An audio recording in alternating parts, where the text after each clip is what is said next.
Welcome po sa MYT Vlog. Ito yung gagawin ko ngayong araw na to, yung electric pan na to. Ano siya, umuugong lang. Tapos ito siya maganit.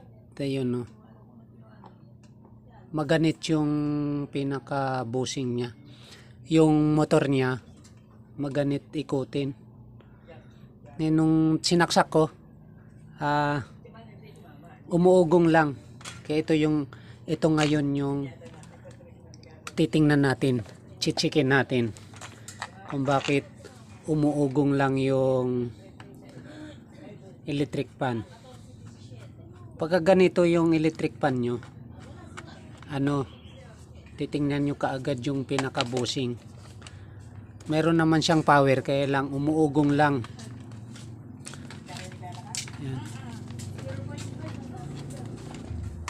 Umuugong lang siya eh. Sa sobrang gamit kasi, halos nag 24 hours ang gamit nung electric pan nyo. Kaya pag nag-iinit kasi yung electric pan, habang umiinit ay natutuyuan ng langis yung pinaka bushing niya.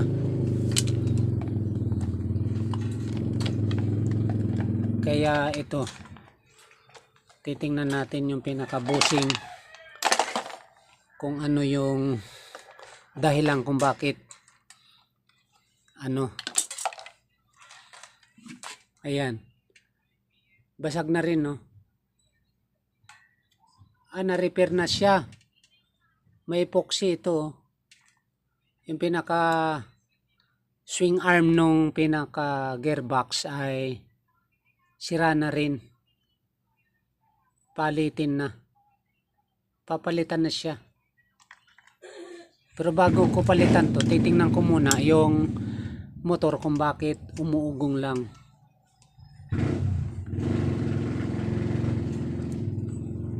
Yan.